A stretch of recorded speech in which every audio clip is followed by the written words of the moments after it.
Have you ever stopped to think how a newborn child managed to shake a powerful king? Well, while many celebrated the birth of Jesus with hope, a man trembled with fear in his palace, Herod the Great. A king known for his power and paranoia, who did everything to prevent the fulfillment of the prophecy of the Messiah. This confrontation between light and darkness, between the divine plan and human schemes, is more current than it seems. How often does fear lead us to try to control what is already in God's hands? Herod tried and failed. Jesus won and brought life. In this text, you will delve behind the scenes of this real and impactful story. Let's understand why the Star of Bethlehem caused so much unrest on the throne of Jerusalem, which moved Herod's troubled heart, and how even the most brutal evil was no match for sovereignty of God. Ready? Because the journey starts now, and it could change the way you see Christmas and life. Back then, heaven wasn't just contemplated, it was read like an open book. And it was there, in the vastness of the night Judea under Roman rule, that something different shone, a star. It was neither common nor discreet. It was a clear sign, drawing the attention of even wise men from distant lands, the mages. That wasn't just beautiful, it was prophetic. A tall star of Bethlehem, it didn't come about by chance. The Magi, attentive scholars, linked the phenomenon to an ancient prophecy of the Messiah. They left everything behind and set out on a long journey, guided by faith and curiosity. Jerusalem, accustomed to the coming and going of Roman soldiers, stopped to listen. Where is the king who was born? This simple question caused a political earthquake.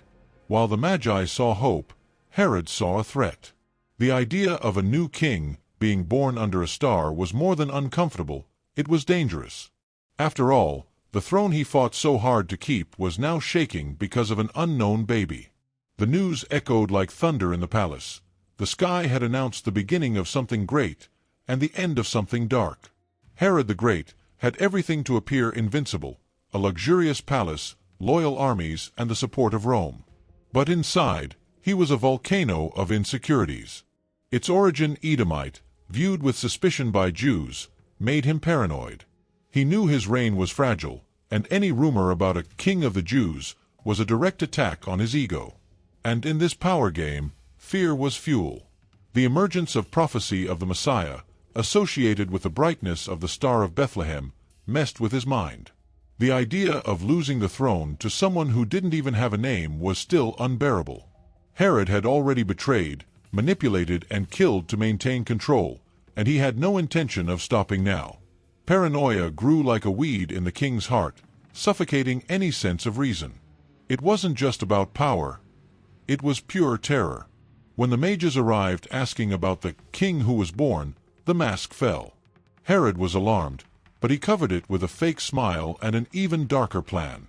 He pretended to want to pay homage, but inside he was planning destruction. His fear turned into obsession, and his mind became a battlefield. What was supposed to be a celebration turned into a conspiracy. The story of Herod begins before the star and the nativity scene. Born in 73 BC, he was not the rightful heir to the throne, but he was a master of convenience. He built alliances, married strategically, and, above all, won the support of Rome, which gave him the title King of Judea. That already said a lot. He was king, but by Roman decree, not by popular acclamation. In other words, he reigned, but without deep roots. To try to win the hearts of the Jews, Herod invested heavily in public works, rebuilding the Jerusalem temple with a splendor never seen before. He created cities, fortresses, and palaces, wanting to prove that he was more than a puppet of the empire. But none of that was enough. Your alliance with Rome made him suspicious, almost a traitor in the eyes of religious people and patriots. He was loved by some, feared by many. Even with all this facade of greatness, Herod knew he would never be one of them. His lineage left him out of the messianic narrative. He knew this, and hated this truth. Therefore, at the slightest sign of threat, his response was brutal. His reign, built on alliances and ambitions, was sustained by fear. And when the prophecy of birth of Jesus emerged, he understood his empire was being challenged by something much bigger. The fame of Herod, it didn't just come from its grandiose constructions. It came, mainly, from its cruelty. His reign was filled with blood, especially that of his own family. Paranoia led him to see enemies even where there were none, ordered to execute his wife Miriam and even their own children, fearing being betrayed by those closest to them. Governing, for him, was a game of personal survival. For each suspicion, the punishment was lethal. A crooked look could be interpreted as conspiracy. Herod lived surrounded by distrust and fueled this climate with public punishments and exemplary executions. It was a typical case of someone who prefers fear to respect. Even the Romans, accustomed to brutality, were shocked by his actions. Emperor Augustus is said to have commented, "It is safer to be Herod's pig than his son." And here is the darkest point. His obsession with power had already surpassed the limit of reason. It was no longer about protecting a throne, it was a desperate attempt to silence the prophecy. The birth of Jesus, even without visible armies or threats, brought out the worst in Herod. The king had turned into a tyrant driven by the fear of losing something that was never truly his. When the wizards of the East arrived in Jerusalem, they did not come as curious tourists. They had a clear purpose: to find the one who was born King of the Jews. Guided by Star of Bethlehem, they brought with them gifts and a simple question that shook the entire city. "Where is the newborn king?" That sentence echoed like thunder in the corridors of the palace of Herod. And there began another piece in the puzzle of prophecy of the Messiah. Herod, a master at feigning interest, received the Magi with diplomacy. He pretended reverence, but plotted destruction. He asked them to inform him when they found the boy, saying that he also wanted to worship him. But behind that political disguise, the plan was clear: eliminate any threat to his reign. The search of the Magi, driven by faith and expectation, crossed directly with the Herod's human plans, full of manipulation and fear. While the Magi sought the light, Herod deepened in darkness. It was as if history placed two paths side by side, that of sincere adoration and that of desperate oppression. And without even realizing it, those wise men were being used by God as protective pieces on the great board of redemption. The tension between the hope of heaven and others' paranoia of the throne, it was just beginning. When the mages finally arrived at Bethlehem, they did not find a palace, but a simple home. And there, in front of a humble child, they were sure they were facing the promised king. They didn't hesitate. They opened their treasures and offered gold, frankincense, and myrrh, symbolic gifts that revealed the boy's royalty, divinity, and even future pain. A gesture of deep adoration, guided not by appearance, but by faith. That moment was more than a visit. It was an encounter with the divine plan. In contrast to the luxury and paranoia of Herod's palace, the Magi knelt before simplicity. It was there that heaven touched earth, without fanfare, without crowds, but with eternal significance. It was as if God was saying, "Here is the true king, and it will not be the power that protects him, it will be my sovereignty." It was all part of a celestial script. After the meeting, the warning came. In a dream, the Magi were warned not to return to Herod. And they obeyed.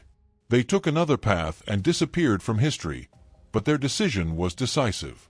A simple deviation from the route was enough to frustrate the Herod's human plans. And once again, God showed that he does not need armies to protect his son. All it takes is a warning, a choice, and the obedience of sensitive hearts. Upon realizing that he was deceived by mages, Herod lost control. Fear gave way to fury, and he made a cruel decision. He ordered the killing of all boys under 2 years of age in Bethlehem and surrounding areas. It was the height of his paranoia, an act of desperation disguised as strategy. He believed that by eliminating the babies he would also destroy the threat of Messiah. But the brutality only showed how fragile his throne was. The barbaric act became known as the Massacre of the Innocents. Parents torn from their children, cries that echoed through the streets, innocent blood shed for fear of losing power. Herod wanted to extinguish a star with violence. But how do you extinguish what was lit by God? The scene was tragic, but also prophetic. In the midst of pain, the scriptures were fulfilled, revealing that not even the most heinous evil can stop the plan of redemption. Herod believed he had won, that he had silenced the threat. Little did he know that, at that very moment, Jesus, I was already safe, away from his fury. And the most impressive thing is that, even in the midst of the horror, there was purpose. The story did not end with the weeping of Bethlehem. Because, while Herod spread death, God prepared eternal life. The massacre did not destroy hope, it only revealed how necessary it was. While Herod engineered the chaos, God was already one step ahead. In a dream, Joseph was warned to run away with Maria and the baby Jesus to the Egypt. It seems simple, but think about the impact. A sudden move, in the middle of the night, to save the Savior. It was the divine plan coming into action, silent, accurate, and sovereign. While the world slept, heaven acted. That escape to Egypt, it wasn't just protection, it was the fulfillment of yet another prophecy. Out of Egypt I called my son, said the ancient text, and there was another piece fitted into the puzzle of redemption. The contrast was stark. While Herod tried to control everything by force, God conducted his work with wisdom and care. The salvation of the world depended on a child, and a plan that could not fail. This part of the story teaches us a lot. How many times do we try to fight with our own weapons, while God is calling us to trust in his ways? Herod's plan was full of strength, but God's was full of purpose. And even with all human fury, the sovereignty of God prevailed. Jesus was protected not by walls, but by obedience, guidance, and divine intervention. The end of Herod the Great, it was as dark as his reign. Consumed by physical and mental illness, he became a shadow of the man who once controlled the Judea under Roman rule. Historians report that his body rotted while he was alive, with intense pain and constant delirium. Isolated, hated, and feared, Herod reaped what he sowed. His palace became a prison, and his crown no longer brought peace, only agony. But as if the suffering wasn't enough, he had one last idea, macabre. He ordered that, on the day of his death, hundreds of Jews be executed, to ensure that the entire country mourned for him. A cruel plan, based on emotional manipulation. Fortunately, this wish was not fulfilled. Even so, the intention shows how far the Herod's paranoia he was able to go. Until the end, he tried to control his grief. He died hated, without glory, and above all, without peace. Different from King Jesus, which even though persecuted since birth, would bring comfort and hope to the world. Herod spent his life trying to stop the God's plan, but he only succeeded in hastening his own ruin. In the end, it became clear, the throne that is worth having is not the one imposed by fear, but the one erected on the truth. And this throne was already being prepared, far from the palace, in a carpenter's heart.